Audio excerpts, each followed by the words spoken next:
चिल्ला बॉर्डर पे हैं हम अभी। काफ़ी बड़ा आंदोलन चल रहा है पूरे दिल्ली के सारे बॉर्डरों पे। तो किस तरीके से हम इतने बड़े भीड़ को मैनेज कर रहे हैं, इस बात को जानने की कोशिश करेंगे। और सर बताएंगे हमें कैसे वो मैनेज कर रहे हैं। ये मैनेज है, हमने अपनी अपनी टीम बना रखी है।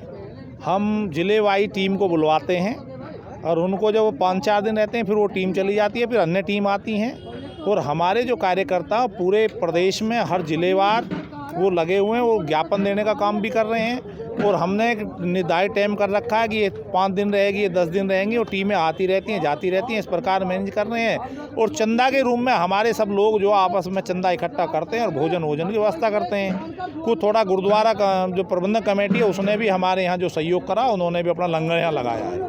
अगर दर्शकों को ऐसा लगता है कि किसान यहाँ खाली बैठे हैं और उनके पास कोई काम नहीं है, तो ये ना समझे, और 10 दिन 5 दिन 6 दिन अपने सुविधा अनुसार आते हैं और अपने घर के काम खेत के काम को निपटा कर ही यहाँ पे आते हैं, या अगर उन्हें ज़रूरत पड़ता है वापस जाने का तो चले जाते हैं। तो भीड़ यहाँ पे एक तरीके से, किसान यहाँ पे एक तरीके से मोबाइल है। ऐसा भीड़ हमने इसलिए नहीं कर रखी थी। जो ज़रूरत हमें दिल्ली जाने की पड़ेगी तो हमारी भारतीय किसान यूनियन भानु लाखों की संख्या में, कई लाख की संख्या में लोग इकट्ठा करने का काम करेंगे, आगे ले जाने का काम करेंगे।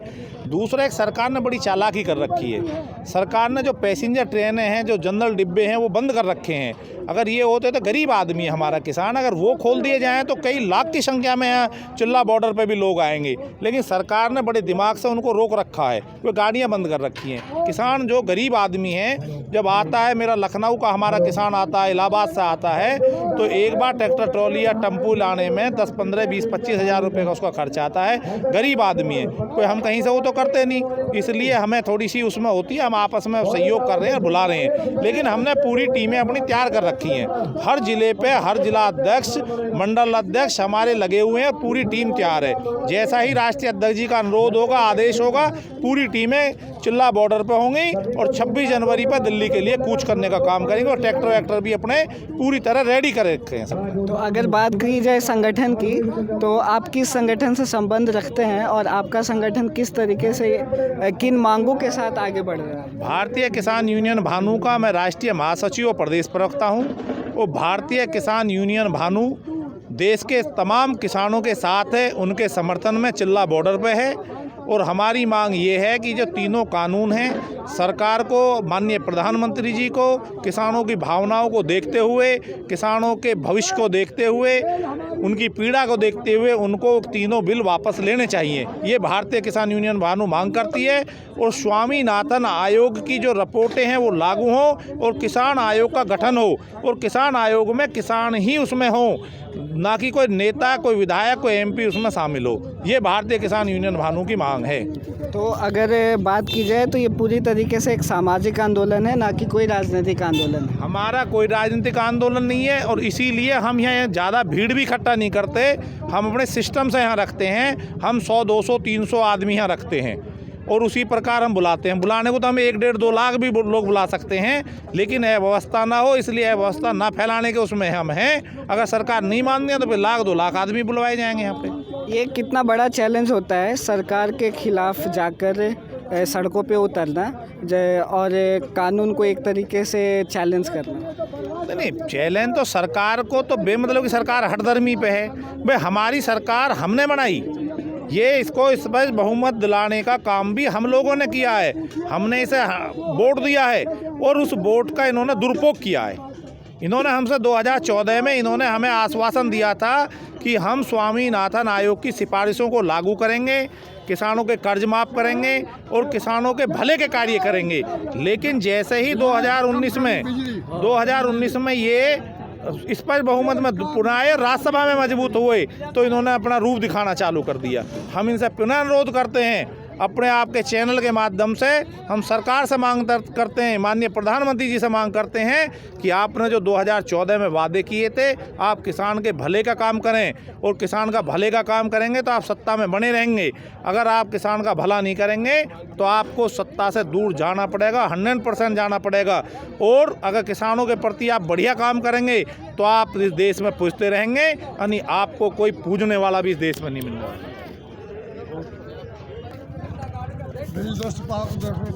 दूसरा मैं आप बता देना चाहता हूँ कि किसान की बात करते हैं और सरकारों की बात करते हैं। मैं पिछली सरकारों की उत्तर प्रदेश में बताता हूँ, मैं किसी सरकार को विलोम नहीं करता। मैं भारतीय किसान यूनियन भानु का सच्चा सिपाही हूँ, सेवक हूँ, और मैं किसी पार्टी में राजनीति नहीं करता। मैं भारतीय किसान यूनियन भानु की राजनीति करता हूँ।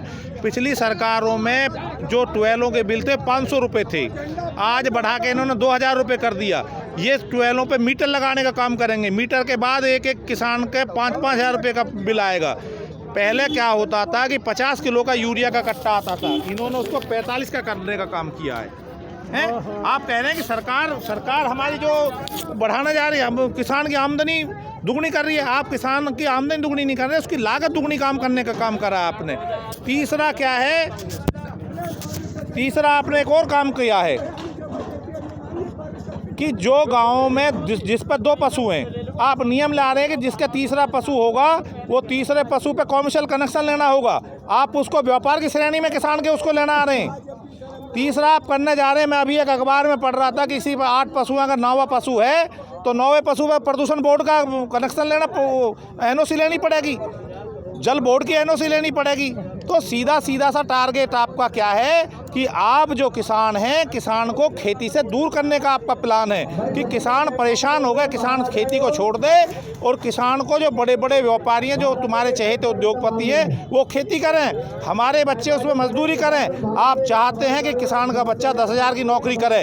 आप ये चाहते हैं कि किसान का बच्चा IAS ना बने, PCS ना बने, डॉक्टर नहीं बने, इंजीनियर ना बने। दूसरे कहते हैं तो किसान नहीं है। किसान की परिभाषा क्या है भाई? किसान की परिभाषा जो 50 साल पहले अंग्रेजों में फटी धोती, फटी कपड़ा, उसके पैरों में चप्पल नहीं, क्या किसान की वो परिभाषा है? अरे किसान के बच्चे आज पढ़ के डॉक्टर, इंजीनियर, अरे तुम कहाँ हो? तुम भी तो हम में से ही निकल के वहाँ गए हो। लेकिन मैं फिर इस सरकार से अनुरोध करता हूँ और इनको समझाना चाहता हूँ कि ये जो व्यापारी हैं किसी के सगे नहीं हुए। जब इस देश में अंग्रेजों का शासन था तो अंग्रेजों के साथ थे, जब पिछली सरकार थी उन पिछली सरकारों के साथ थे। आज तुम्हारी सरकार तुम्हारे साथ है, इसलिए सद्बुद्धि से काम लो। इस अन्नदाता को आप परेशान ना करो, और अन्नदाता की हाय जो लग जाती है वो किसी जीवन में कभी सरसबंद नहीं होता। अगर इनपुट की बात की जाए तो बीज, मशीन, पानी, बिजली, ट्रैक्टर वगैरह जो भी हैं, इन सब में क्या क्या दिक्कतें आ रही हैं? और अगर उसे मार्केट से रिलेट किया जाए तो उसे खरीदने अभी मैं आपको बता देता हूँ, ये सब्सिडी की बात करते हैं। ट्रैक्टर पर 28% GST है, गाड़ी पर 18% GST है। हम ट्रैक्टर लेते हैं तो हमें 12-13% लोन पे ब्याज पे, उसका जो ब्याज होता है 12-13% होता है। अगर हम गाड़ी लें तो हमें 7.5% ब्याज है। कहाँ सब्सिडी है किसान के लिए? आज अगर आप बीज की बात करें, आज खरबूजे का बीज 85,000 रुपये किलो है, सरसों है वो 800 रुपये है। ये क्या इन्होंने हाईब्रिड बीज लेकर आ रहे हैं। हाईब्रिड का मतलब है कि एक बार बोने के बाद दोबारा बीज नहीं होता। समर्थन मूल्य की बात करते हैं, समर्थन मूल्य पर आज तक कोई माल नहीं खरीदने काम करते। अरे किसान आपसे मांग रहा है कि भाई हमारे किसान का कम से कम हम आप निर्धारित ना करें, आप भी एक निर्धारित रेट कर दें और एक कानून लेकर आएँ कि कोई भी प्राइवेट कंपनी को सरकारी कंपनी उस निर्धारित मूल्य से नीचे ना ले। अगर ले तो उस पर FIR हो, कानून उस पर FIR हो। क्यों नहीं चाहते आप? विदेशों में किसानों को सब्सिडी दी जाती है, आप सब्सिडी किसान में कहाँ सब्सिडी किसान के लिए? किसान को बर्बाद करने का काम किया जा रहा है। बात बिलों की करते हैं, मैं बिलों के बारे में बता देता चाहता हूँ आपको। ये जो कानून है, ये जो कृषि कानून है, राज्य का काम था, ये राज्य सरकारों का कानून था, ये केंद्र को नहीं बनाना था। दूसरा क्या है कि कोई भी जब कानून बनाया जाता है, ये अध्यादेश ले उससे 60 दिन पहले उसके लिए जो उसके विशेषज्ञ होते हैं, जो जानकार लोग होते हैं, जो किसान संगठन था, उनसे सुझाव मांगे जाते हैं कि भाई आप अपने सुझाव दें किसानों के प्रति, हम ये बिल बना रहे हैं। वो बिल बनाए गए इन्होंने, उसमें किसी से सलाह नहीं ली गई, फिर उसमें कोई चर्चा सदन में नहीं की गई, लिया जाकर उसे अध्यादेश और वो कानूनी रूप उन्होंने बना दिया। दूसरा क्या है कि जो मंडी वाला है, मंडी का सीधा सा इनका क्या है, किसान के लिए फ़ायदा नहीं करना चाह रहे। ये है कि जो मंडी का जो प्राइवेट मंडियाँ बना रहे हैं, उससे इन्होंने क्या एक्ट लेकर आए हैं कि इनकी कुछ जगह तो अपनी सरकारें हैं, कुछ जगह इनकी सरकार नहीं है। तो हो सकता था कुछ जगह इनकी सरकार प्रदेशों में ना रहें, तो इन्होंने पूरे देश में एक कानून बना दिया कि एक इनका चहेता व्यापारी कोई भी हो सकता है, वो अडानी हो, अंबानी हो या तीसरा कोई भी हो सकता है, मैं यूँ नहीं कह रहा कौन होगा, वो कहीं भी अपना एजेंट छोड़ दे और माल को खरीद ले। अब जब माल इतना खरीद लेगा तो उसको एक समस्या आती, उसको सबसे बड़ी एक समस्या ये आती कि वो उस माल को कहाँ रखे, क्योंकि यहाँ आवश्यक वस्तु अधिनियम कानून था कि भंडारण की एक क्षमता थी। अब उनको क्षमता का जो नियम है वो आड़े आता, इसीलिए इन्होंने भंडारण ख़त्म कर दिया। वो लाखों हज़ारों टन माल का डंप कर सकता है। दूसरा कॉन्ट्रैक्ट, तीसरा नंबर कॉन्ट्रैक्ट खेती। कॉन्ट्रैक्ट खेती इसलिए करी है क्योंकि वो कॉन्ट्रैक्ट के तहत गेहूँ है, वो अगली साल गेहूँ नहीं बोआएगा क्योंकि उसे गेहूँ अपने महंगे रेट में बोना है। वो पूरे उस वर्ष के गेहूँ को डंप कर देगा, वो नहीं बेचेगा। अगली बार जब गेहूँ आएगा नहीं तो फिर अपने गेहूँ को महंगे में बेचने का काम करेगा। और ये किसान से ही नहीं, ये देश की 80% जनता है, ये उसको नुकसान होने वाला है। 3 या 4 साल में किसान तो बर्बाद होगा ही होगा। जो छोटा दुकानदार है, छोटे, वो सब इससे बर्बाद होंगे। अगर आपके इस जवाब में बहुत सारे सवाल भी हैं। एक सवाल ये है कि काफ़ी सालों से डिमांड किया जा रहा था ओपन मार्केट के लिए, पहला। दूसरा सवाल है कि बाकी पार्टियां भी, सिर्फ बीजेपी ही नहीं, बाकी पार्टियां भी पास्ट में इन्होंने भी कोशिश की है या अपने मैनिफेस्टो में वादे किए हैं कि इस तरीके के बिल लाए जाएंगे। तीसरा ये है कि अगर आप बात करें वन नेशन वन मार्केट की, तो सामान कहीं भी बेचा जा सकता है। ये एक तरीके से इसमें क्या खराबी है? नहीं, सामान तो पहले भी कहीं भी बेच सकता था किसान, पूरे प्रदेश में कहीं भी बेच सकता था। इनको कानून बना रहे थे तो इनको क्या करना था कि समर्थन मूल्य को उसमें कानूनी रूप से पहलू उसमें करना था और उसमें स्वामीनाथन आयोग की जो सिफारिशें लागू करनी थी। वो जो उसकी किसान की जो लागत है उसका 1.5 गुना लाभ उसे मिलना चाहिए। वो एक MSP फिक्स की जाती कि भाई मानो आज गेहूं का जो रेट है वो 3,000 रुपये फिक्स कर दिया, 3,000 रुपये प्राइवेट भी नहीं लेगा कम उससे, और जो सरकारी मंडी है वो भी नहीं लेंगी। अगर लेंगी तो उससे कानूनी उसके खिलाफ किया जाएगा। अगर इसके आवश्यक अधिनियम की बात करें तो ये तो एक तरीके से टेम्पररी भी होता है। सरकार जब चाहे उस लिस्ट से किसी वस्तु को बाहर कर सकती है, किसी वस्तु को अंदर कर सकती है। तो ये 4 महीने 5 महीने पे अपडेट होता रहता है। नहीं, ये करने से क्या है कि इनका सीधा सा मतलब उससे नहीं है। वो तो ऐसे करते हैं, इसलिए करते हैं कि भाई कोई ज़्यादा किसी चीज़ का बहुत ज़्यादा उत्पादन हो गया तो उसको निकाल लेते हैं कि जिससे दिक्कत नहीं आए। लेकिन इन्होंने तो जो बड़ी कंपनी है उनके लिए ये काम किया गया है। भाई करते क्यों नहीं? ये हर चीज़ का MSP फिक्स करें, किसान की लागत जो है उससे उसका 1.5 गुना उसका करके उसे फिक्स करें। और उसके सरकार क्या करेगी? सरकार सब चीज़ को प्राइवेट में दे देगी तो सरकार क्या करेगी? फिर तो इनको जो ये सांसद और विधायक इनको भी सबको कर दें हैं।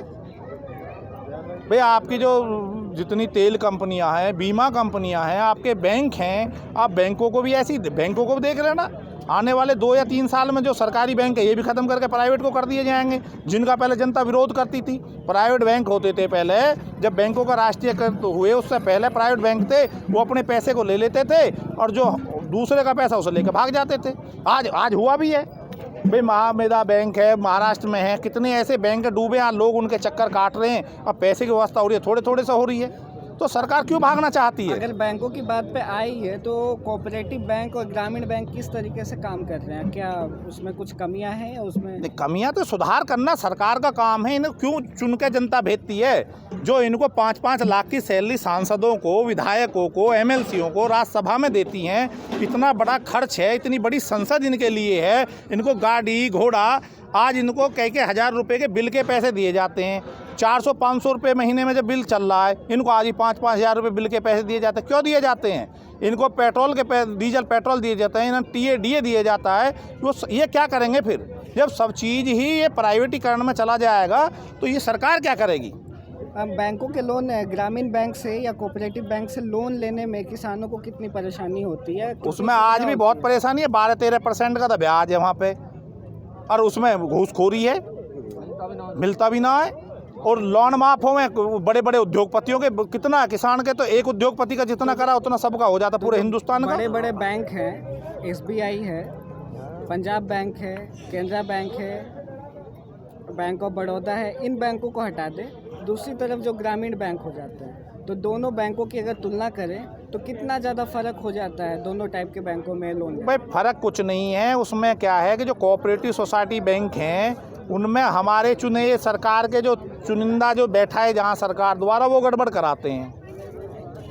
तो सरकार की व्यवस्था उनको सुदृढ़ करे, बढ़िया करे, नियम लेकर आए।